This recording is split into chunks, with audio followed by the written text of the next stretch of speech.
Today's discussion was about reflecting on the identity and global and local issues. Among the group, the discussion was so much around how difficult is that interaction, how multifaceted is it, and there is a general consensus on the fact that there is no recipe, it's not that easy, but one thing is sure, that it is happening and it's inevitable.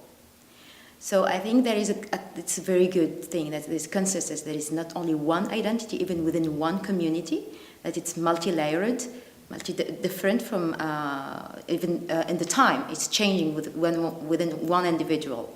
And then from that discussion comes out of what is then the role of the discussion of the cultural policy.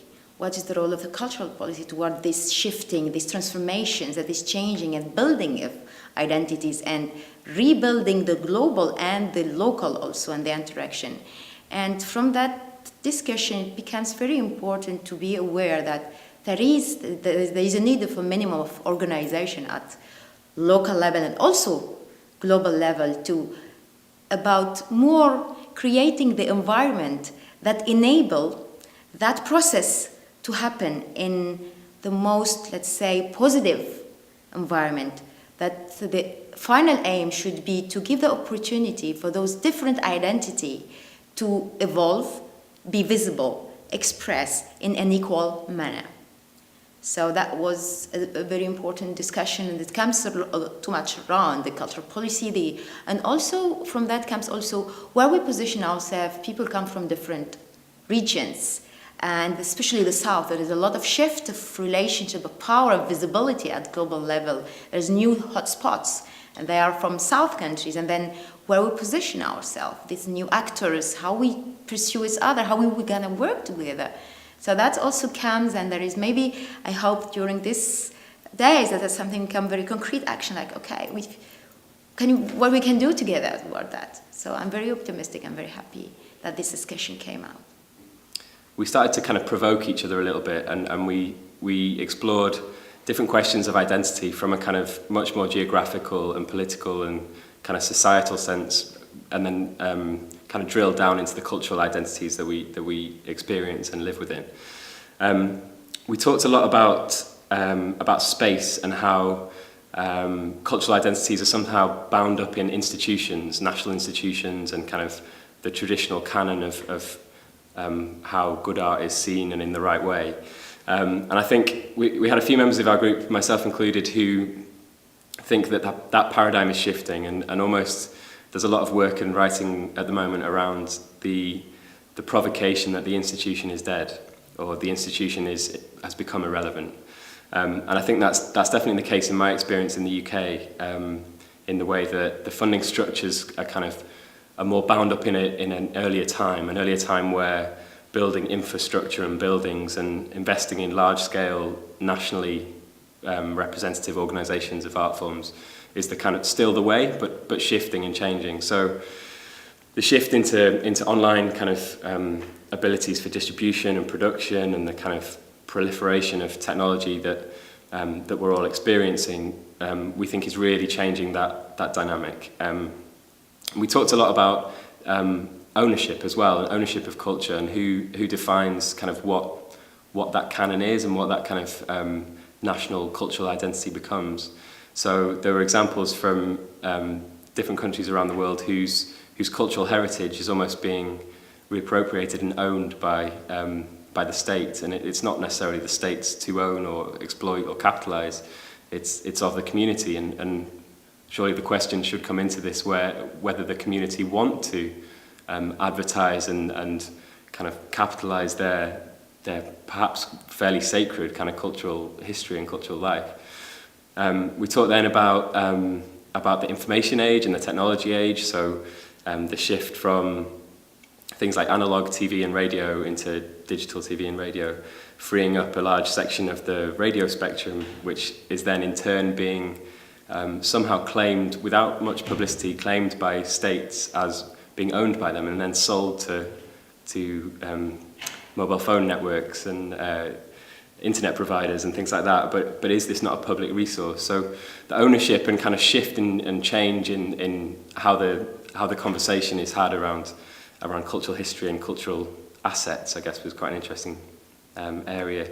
We also talked about, I was quite provocative in the sense of saying, do people ever exploit cultural identities that they work with or work in for kind of structural use in terms of funding? Maybe it's a kind of a current thing for the funding structures to be interested in a particular social demographic that maybe isn't particularly interested in telling the world about its story, but maybe the world wants to hear it, or the funding world wants to hear it. And I think people kind of admitted that you know, that sometimes is the case, but as long as there's an integrity and a good that can be found in reappropriating programs and reappropriating work to reach to align with what you're already trying to achieve, then that can only be a positive thing. And then moving on to the kind of institution being a dead space or a kind of dead paradigm, we talked a lot about, I think, or we started to go towards the live experience. So it's a huge conversation and a huge interest of mine as well. The live experience versus the online or the streamed or the recorded, in your bedroom, TED Talk kind of culture.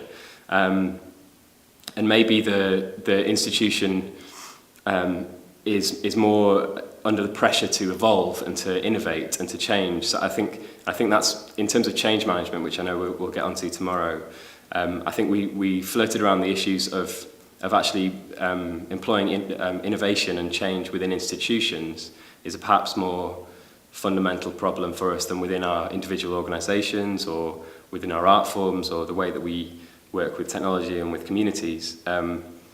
Because the institution somebody described it, Seb described it as the roads. You know, if the roads are publicly owned and distributed kind of widely across the country, that's good because you can travel everywhere, but you can't control the tolls and you can't control what sort of vehicles are allowed on it. And maybe kind of technology is enabling us to build our own roads kind of for free. Some of the tensions that were discussed between local and global in South Africa.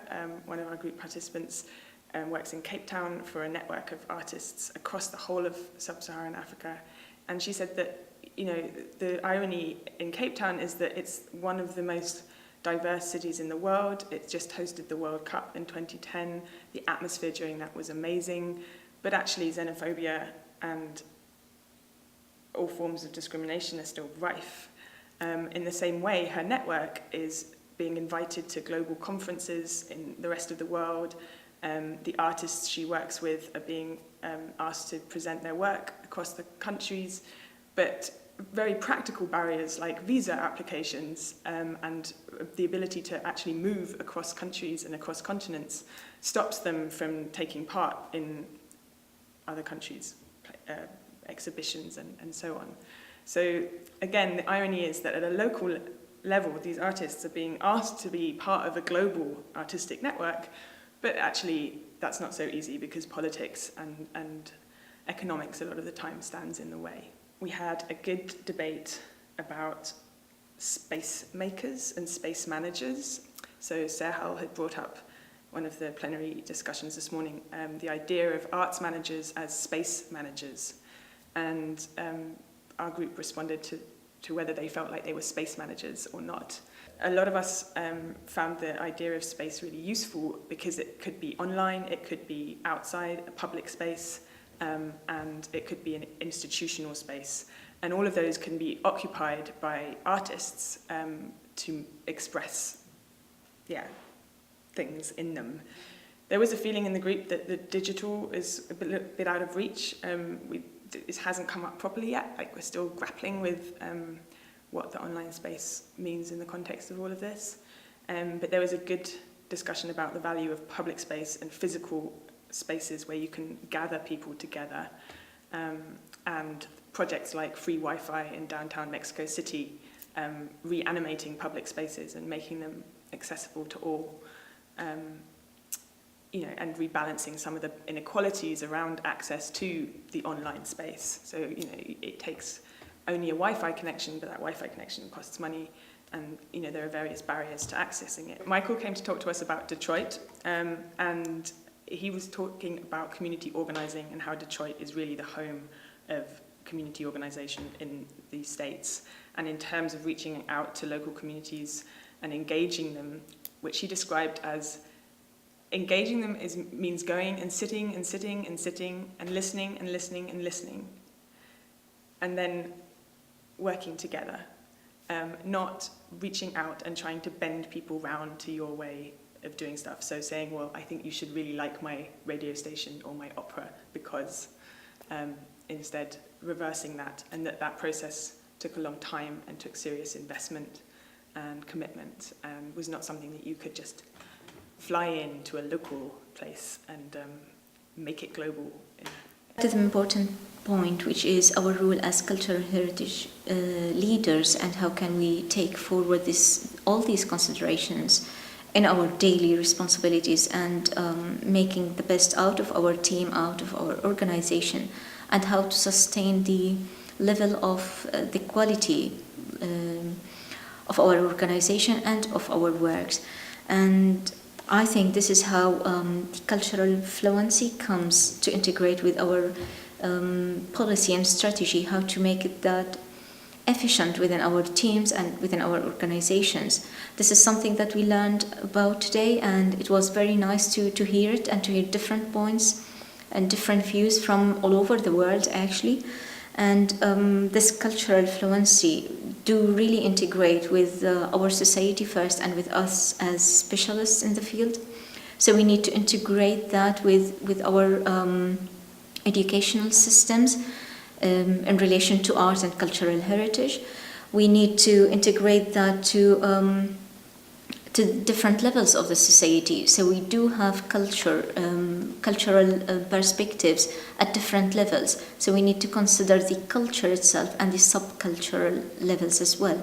So this system of making our strategy more flexible, making it absorbing different opinions, different levels of normal behaviors and abnormal behaviors, as they all belong to our culture, they all belong to our identity. And this is where we spoke again, we discussed the idea of identifying our identity. Is it something that belongs only to ourselves, or does it belong to our country, our nation, or the time that we lived in? So this is where the definition of identity, of cultural heritage identity, really varies, and it should be considered as a wide topic and not very small, targeted, and not open-minded topic.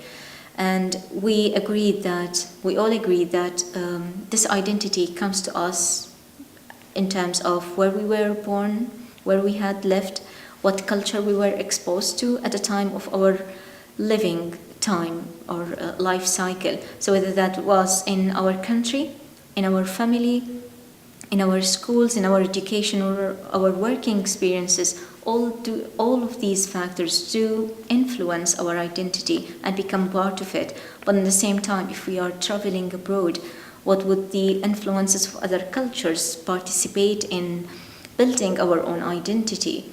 They do all contribute to that, and we need to appreciate it. We need to consider it as a positive addition to our identity, and not only just consider it something totally different, something I would not accept. Because we all, as human beings, do share many things, but at the same time do have a lot of dissimilarities, but we need to respect them. Because if we think of us as only as passengers coming to this life, coming to this world, and just absorbing things from this nation, this culture, and this experience, then we need to participate and to interact with that in a positive way, let us say. Just take what you think that is suitable for your identity, for your culture, for your own thoughts, but at the same time try to leave some beautiful impact on the other nations, and probably they would love to be part of your cultural identity at the other end.